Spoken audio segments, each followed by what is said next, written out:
During a hidden moment at his parents' anniversary, he revealed his true self. Before we begin the story, make sure to subscribe to our channel and never miss more incredible stories every day. My brother isn't a monster.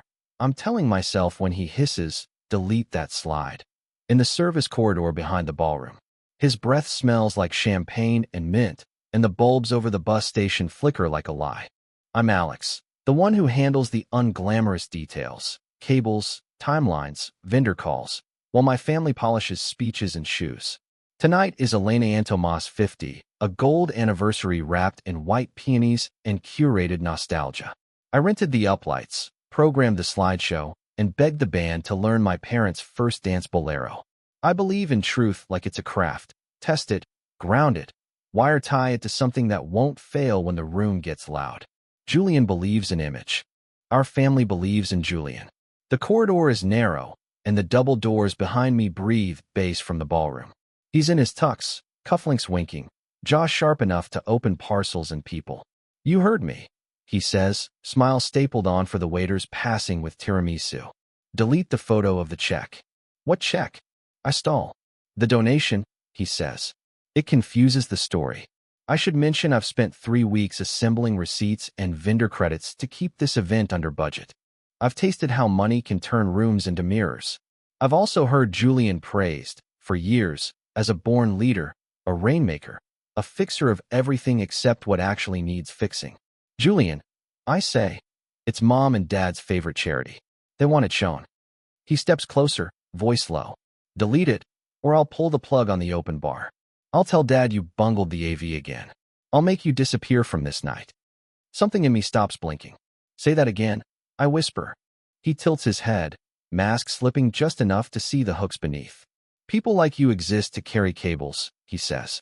Don't trip. I feel the cliff edge inside the request, a draft of air coming up from somewhere dark. I also feel precisely what I stand to lose. My place in this family, the months of quiet care I poured into tonight, the trust my parents have in the simple story I promised to help tell. He smiles wider, and in that smile I finally see it. The mask isn't for strangers, it's for us. We grew up in a house where the mirror above the piano was polished before guests arrived, where good lighting was a moral category. Mom steamed tablecloths like prayers, Dad arranged playlists by era. Julian learned how to pour charm on top of control and call it leadership. I learned how to hear the hum of a dying amp across a room and fix it before the song died. When I told them I liked backstage jobs, sound, logistics, things that worked or didn't, they laughed like I'd said I wanted to be invisible professionally. Last month, at an early planning meeting, Julian raised his glass to me across the kitchen island. To Alex, he said, clinking ice. Our family's very own wire whisperer. Imagine if you spoke to humans as well as you do to cables. Everyone laughed. I did too, because it was easier than explaining dignity. This week, the jokes kept pace with the invoices. I coordinated the florist, negotiated with the band, and built the slideshow from scanned photos. The day before the event, I texted Julian twice about the new version. He responded with thumbs-up emojis and a note. Make sure the charity slide is tasteful, not tacky. The charity slide is tasteful.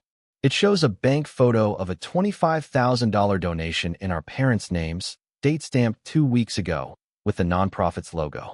I included it because Mom cried when she told me about it. She said it was their way of marking 50 years with something that wasn't just about them. I carry gaffer tape like a talisman because it either holds or doesn't. When Julian teased me last week about my thrift store blazer, save the heroics for extension cords, I laughed. I want a night to be good. I want their story to be true, a long marriage, forgiven debts. I don't need applause. I need the facts to hold when we lean on them. Back in the ballroom, I watch Mom's hand rest on Dad's sleeve as they greet a neighbor from church. The string lights float like constellations we rented. I'm the one who made sure the projector doesn't wash out faces. And I'm the one now hearing Julian's toast line from last year replay in my head. Some of us carry the family brand. I thought it was a joke. Now I'm not so sure it ever was. First red flag of the night, an invoice that won't reconcile. The bakery charged for 94 mini cakes when we ordered 90. 4 extra boxes appear on the delivery note, signed by J.S. at 3:12 p.m. Second flag, The slideshow folder on my laptop shows a duplicate file updated at 5:47 p.m. when I was on the loading dock. I open it and find one slide missing, the charity check.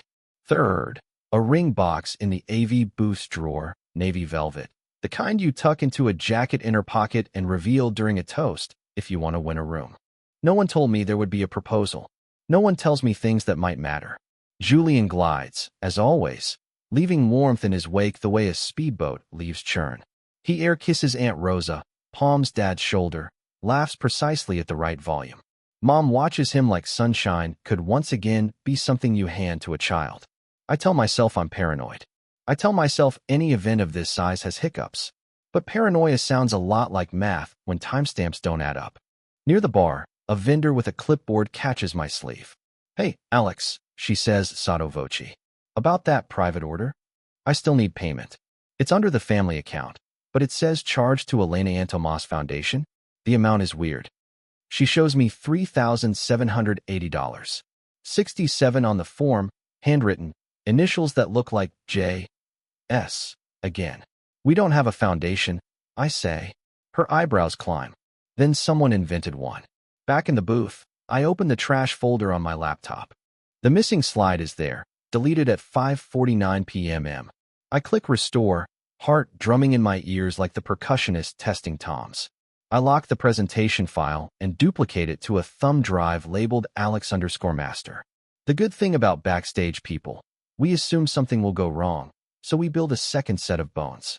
I set the ring box back exactly where I found it, the way you place a live wire so no one steps on it. If a proposal is coming, it's theater added on top of theater, and that means someone is counting on timing more than truth. I don't know who the audience is supposed to be, but I know when a cue is loaded for effect. When the band leader asks for the final cue sheet, I hand it over with steady hands. My stomach, however, is writing a different schedule entirely. Julian takes the microphone for the first toast, and his voice is honey with a razor in it. "To the love that taught us to be our best selves," he says, gesturing toward our parents. Then he grins at me. "And to Alex, who makes sure the speakers are on so we can hear what matters." Laughter. Gentle, public, perfectly angled to look like affection and land like a slap.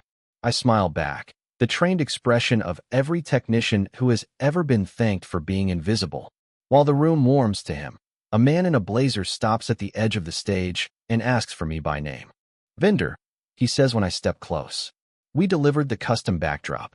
Outstanding balance. Needs a signature." He shows me a carbon copy, Elena Antomas Foundation again. Amount due, $9,400. Time stamped 6:03 p.m. Signature, J.S. Who authorized this? I ask. He shrugs. "Your brother. Said to speak to you if there's a problem." I feel the room tilt, just a degree. Julian, still toasting, says, "You know what I admire about my parents? They never settled for small, never believed in small lives." He looks directly at me on small. Mom's smile falters. Dad's doesn't. When the applause lands, I step into the corridor, pulse in my throat. The man in the blazer follows. "I can't process payment without a card," he says, lowering his voice. "He told me there would be a foundation card at will call." "There isn't," I say. In the hush between songs, I hear the whir of the projector. I also hear the collision of two narratives gathering speed. The man folds his copy and tucks it away.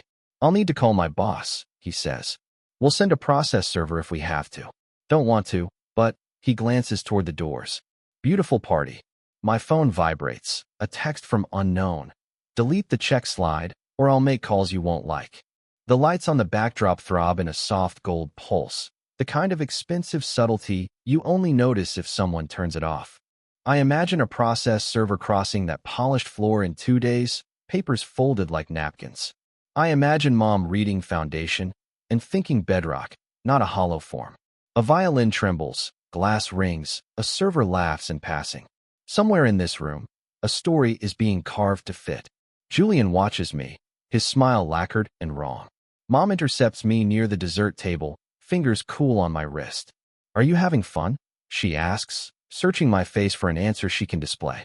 "Don't hover near the booth all night." "I need to check a few things," I say. "Vendors are asking about a foundation." Her laugh is immediate, practiced. There's no foundation, she says. Just our household and a donation we were proud to make.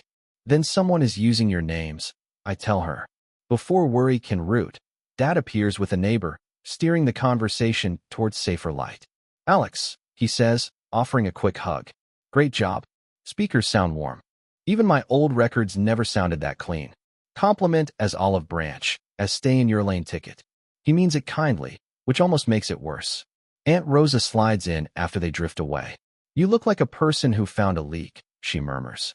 I think Julian opened a floodgate, I say. Invoices, fake foundation, deleted slides. She tilts her head the way she does when she hears a wrong note. He learned from the best, she says softly, not meaning our parents. Men who believe stories are worth more than people. I have to verify, I say. Maybe it's a misunderstanding. Rosa touches my shoulder. Truth doesn't mind being checked. Backstage, I open the contractor box and take out the spare laptop. I plug into the hall's Ethernet and log into the charity's public portal. The donation shows as pledged, not received, date pending. I pull the bank app, scroll the family account Mom sometimes shares for big bookings. No outgoing $25,000 in the last month. A smaller transfer, $2,500, to a merchant tagged Festive LLC. Date, 2 weeks ago. Note, deposit stage. On my screen, the pledge image looks too perfect. The account number is artistically blurred. Banks don't print checks like that. The signature loops are identical to the ones on last year's holiday card. I drag the file into a blank document and zoom. Pixels betray a stitched edge where the logo meets the memo line. If this was a photo op, someone staged it for a payoff. The tribute countdown flashes, daring me to press play. I replay unknown's text and think about leverage. A threat means someone believes I can still ruin his scene, which means I still have power. I scroll my notes app where I keep event logs, vendor confirmations, arrival times, payment statuses. 3:12 p.m. Bakery delivery signed J. S. 5:47 p.m. Slideshow edit. 6:03 p.m. Backdrop charged to a foundation that doesn't exist. In the booth drawer, I find a second phone charger coiled neatly, not mine. The AV crew swears they didn't bring extras. My hands move in habit, label, coil, stow, even as my brain jumps tracks. If Julian is running a script, I need to see page 2. I step into the service corridor again, where the air tastes like coffee and bleach. A busser hurries past, muttering about late plates. 2 security cameras hang crooked over the ice machine, little red eyes recording nothing useful. I check the wall schedule I taped up this afternoon. Someone scribbled a new cue in pencil between parent tribute and photo montage. J. Special announcement. No timestamp. No initials.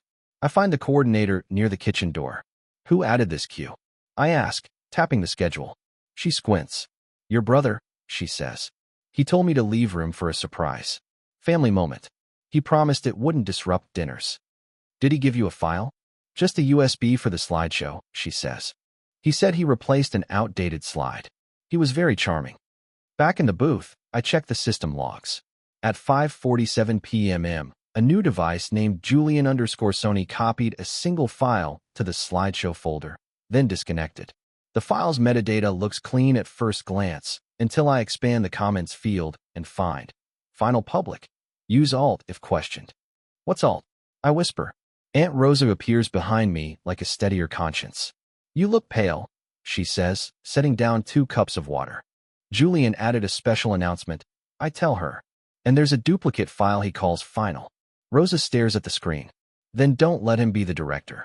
I might need help, I say. She nods once. I've watched men lie with microphones for 40 years. Then keep an eye on the corridor, I say. If he corners me again, interrupt. Rosa squeezes my elbow. I'll do worse than interrupt. I open the duplicate file and find a slide labeled Foundation Impact, a glossy bar chart with totals that don't match any invoice I've seen. A glossy bar chart lies where truth should sit, quietly blinking. The chart claims $25,000 donated this month, $10,000 last month, $40,000 pledged for next quarter. Below it, a list of partners includes the bakery, the florist, the band, names dragged into a narrative they never consented to. In tiny gray type, a footnote. All numbers preliminary. I dragged the file into a hex editor to see the embedded thumbnail data. The creation string includes a path I recognize only because I once rescued Julian's laptop after Coffee met keyboard. Users, Julian, presentations, shells, /impact deck _v4. Key, shells. The word makes my teeth ache. I call the florist's after-hours number. This is Alex from the anniversary event. I say. Quick question. Did anyone ask to use your logo on donation materials?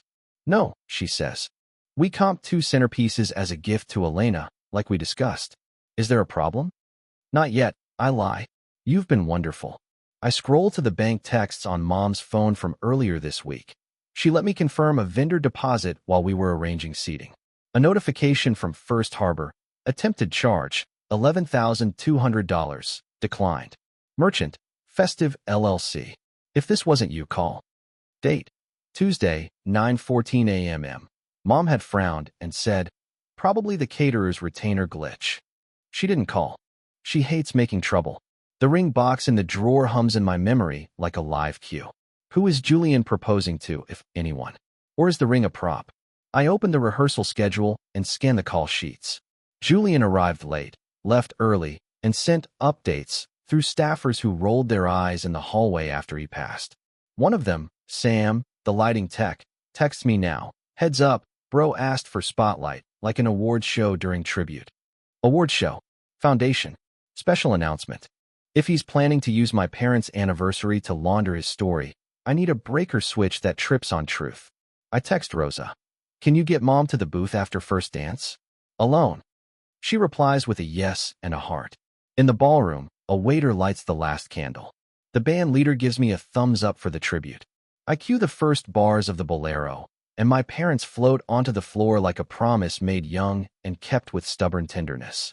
The room softens, the way rooms do when everyone agrees to believe the same memory. I watched Julian on edge of crowd, rehearsing a smile no one taught him. Minnie Twist arrives with a paper envelope. The venue manager finds me. Courier just dropped this, she says, handing over a manila sleeve with my name printed in block letters. Inside, a photocopy of a credit application with my parents' names typed at the top, our address, and a signature line for Tomas that looks right until you hold it at an angle and the printer streak shows 2 parallel lines under one loop. The creditor, Festive LLC. Amount requested, $50,000. Purpose, community events outreach, foundation activation. Date, last Friday. Attached, a pre-approval letter with confetti graphics in the header, like debt should look fun. My mouth goes dry. I flip through the pages and find a guarantor section with Julian's name stamped in blue ink, line left and signed. The last page is a verbal confirmation transcript quoting a call. Applicant confirms intent. Family brand needs liquidity for planned impact. I have never heard my father say the words family brand in my life. Where did this come from? I ask. Courier wouldn't say. The manager tells me. He said, get it to Alex, then left. If this is genuine, Julian didn't just invent a foundation. He tried to crawl inside my parents' credit. The what is suddenly clear. Leverage their names to create fake legitimacy, bill vendors against it, inflate donations, dazzle a room, and maybe seal the lie with a ring and applause. The why still hides backstage. I snap photos, then take the envelope to Rosa. Read this, I say.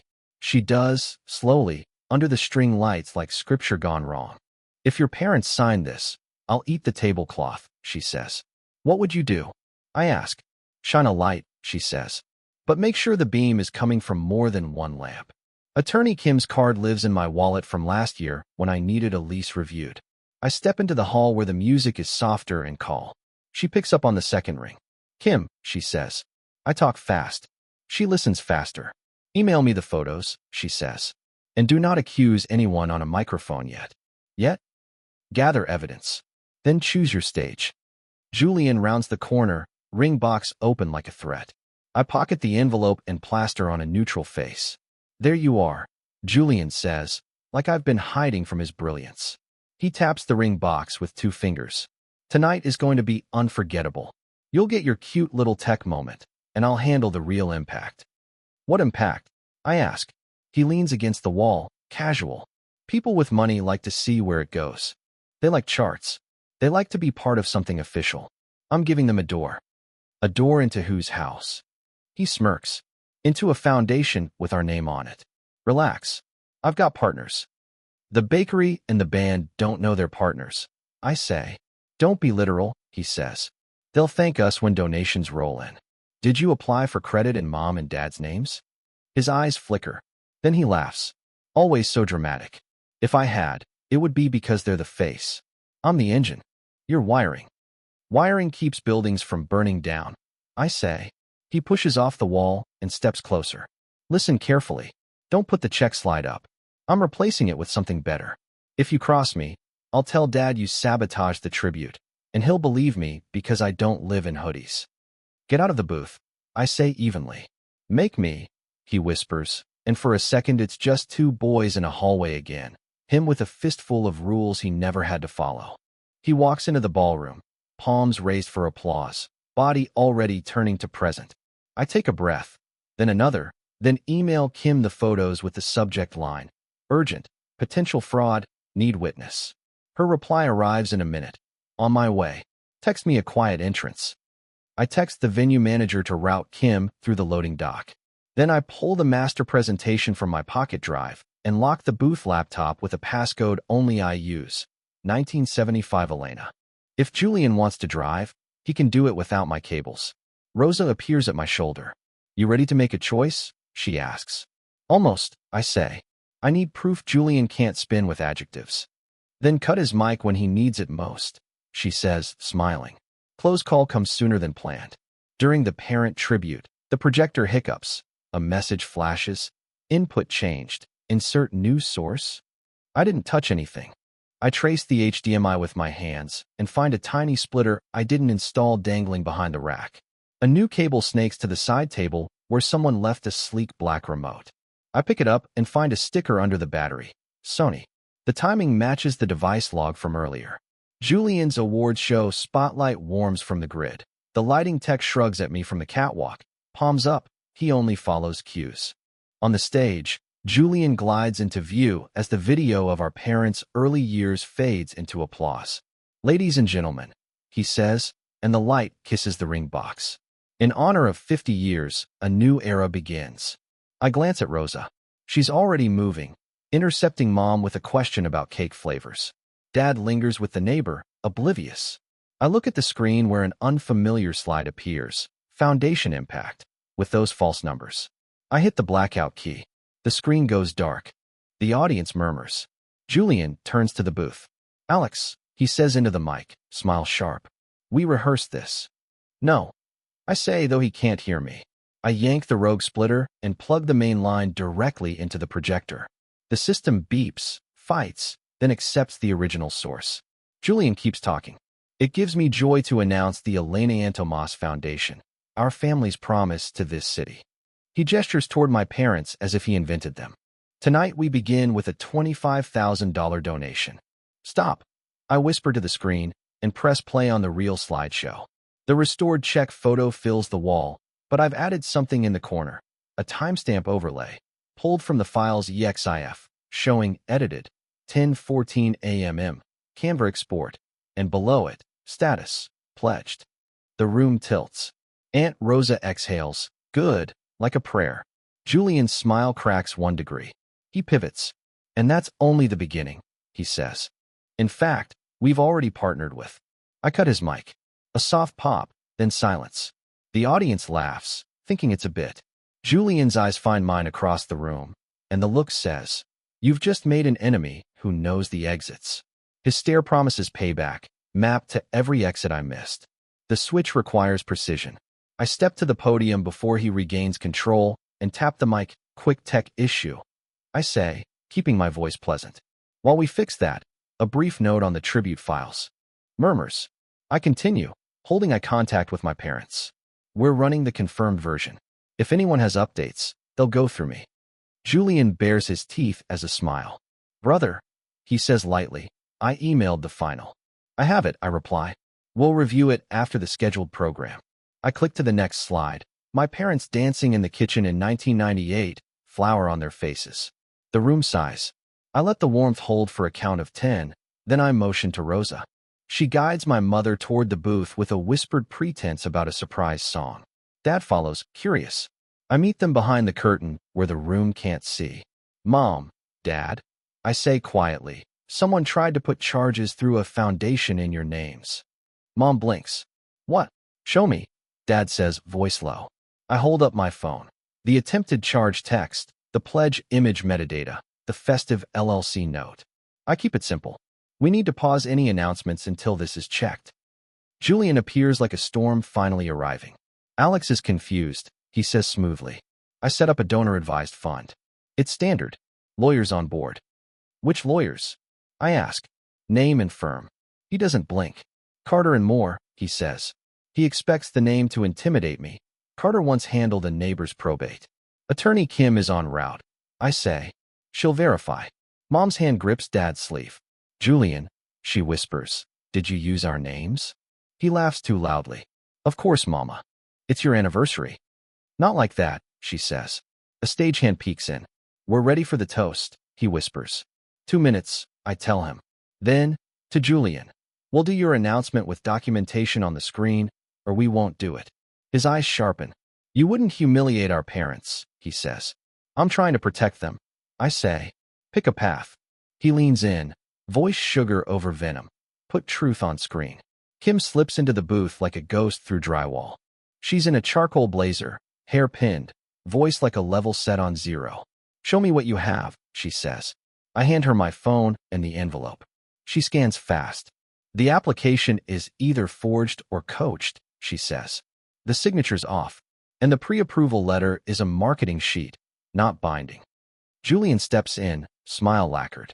Counselor, we were about to announce a family foundation. Surely you won't derail a charitable gift. Kim doesn't look at him. Do you have an IRS determination letter? She asks. State registration? Bank statements? He blinks. It's in progress.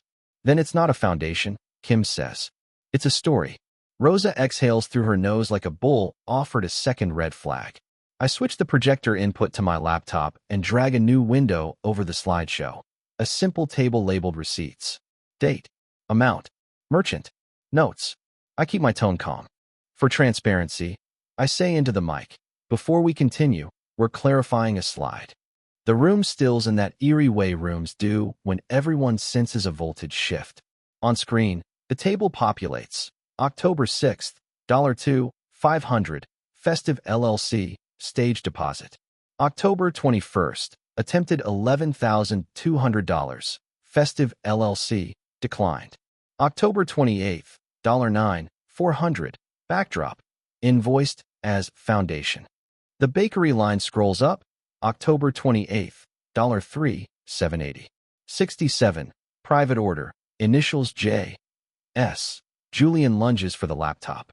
I slide it back with one hand and keep my voice even. If there's additional documentation, we'll add it. Mom's voice, small. Julian. He chooses anger. This is a smear, he says, but the mic is in my hand. He moves to the other one. I've muted that channel. He turns to the room. My brother has always resented. Kim steps up, projecting without amplification. Announcing a non-existent foundation while charging vendors under its name can constitute fraud, she says. If anyone here took orders under that label, please see me after this program. Silence swells. Then someone in the crowd says, we did. And another, us too. Julian's mask slips like a glove turned inside out. You think you're a hero? He spits. Only I can hear. You're burning the family down for clout. I'm cutting the power before the wiring kills someone. Fallout is immediate. The band lowers their instruments. The room divides along invisible lines. Those who know what words like registration mean, and those who decide based on who looked confident last. Dad steps forward and does something I didn't expect. He takes the mic from my hand, holds it to his chest, and says, thank you for celebrating with us. We're going to pause the program and take a short break. Applause comes hesitant, then merciful. People rush the bars, the bathrooms, the rumor currents where they feel useful. In the corridor, Julian grabs my lapel. I remove his hand. Don't touch me. I say, louder than I meant. A security guard watches from 10 feet away, deciding whether to step in. Kim speaks to Mom and Dad, low, precise. First, call the bank fraud line, she says. Second, we'll email vendors that no charges may be made under any foundation label. Third, we'll collect screenshots and statements. Rosa is already taking photos of the invoices. She treats each paper like a witness with a fragile memory. Julian paces like a caged thing. You humiliated me, he says. You used our parents' names, I answer. He scoffs. Names are assets. People are not brands, I say. He laughs, short and joyless. Go back to your cables. I say. I'm unspooling the ones you wrapped around their throats. Two vendors approach, relieved and angry at once. We have emails from Foundation admin. One says, showing a Gmail with a burner address, Elena Tomas. Foundation at Gmail.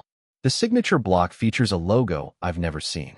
The footer reads, Tax ID pending. Kim copies the address. Save those, she says. Forward them to me. Dad looks older in this hallway light. Julian, he says, voice low, accent heavier when he's tired. Did you forge my name? Julian's eyes flash with something like shame, then harden. I edited a draft, he says. It was for the greater good. Mom whispers, who's good? From the ballroom, a chant begins for cake. Time is moving again. The moment for quiet choices is over. Julian steps toward the stage like a man who will try anyway, even now. Healing is not neat. Boundaries are not velvet ropes. They're taped lines on a floor you commit to respecting. After the guests eat cake, we simplify the night. No more speeches, just music and photos looping from childhood to now. Kim stands near the exit with the venue manager, collecting names of vendors who received foundation requests. Dad cancels the open tab. We switch to paper drink to stop any further foundation promises at the bar. It's messy, but it stops the bleeding.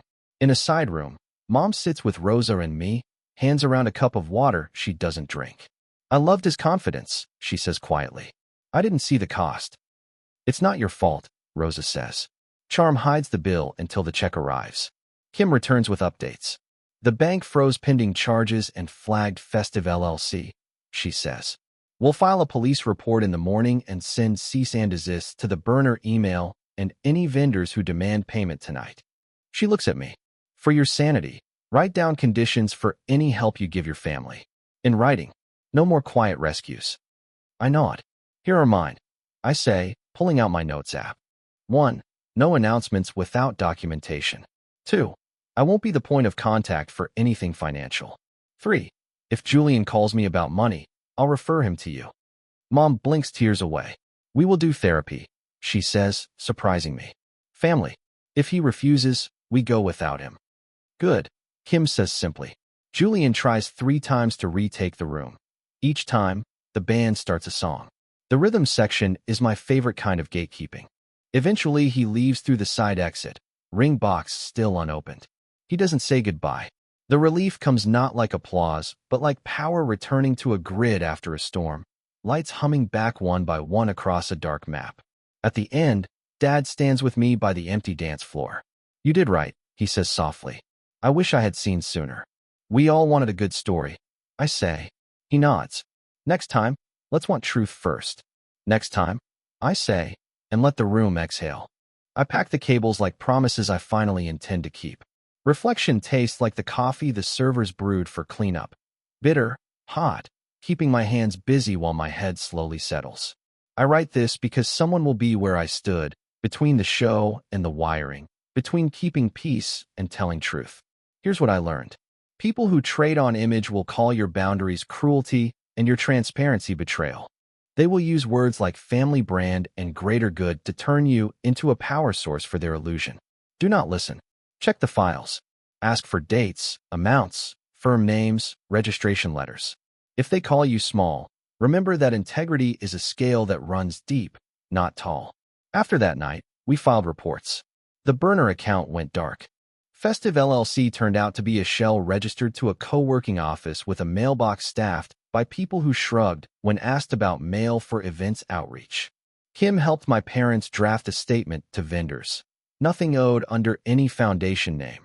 All future communications through counsel. We set therapy appointments. Mom brought lemon bars to the first one, because love still thinks snacks can help. Julian texted once. You made enemies. I didn't reply. My parents' marriage, what this night was supposed to honor, survived because love is practice, not image. They apologized to each other for the ways they let performance override honesty. Rosa came over on Sunday and showed Dad how to block numbers. Then we ate leftovers and watched the slideshow again without the check. The photos didn't need a foundation to be true. If you're reading this from a corridor with flickering bulbs and a voice telling you to delete the slide, hear me. You don't owe anyone a prettier lie. Pick a stage that serves the truth, gather 2 witnesses, and cut the mic if you must. Build your boundaries like cables, labeled and secure, so they won't fail when the room gets loud. And when someone finally drops the mask, don't hand it back. Hand them a mirror instead.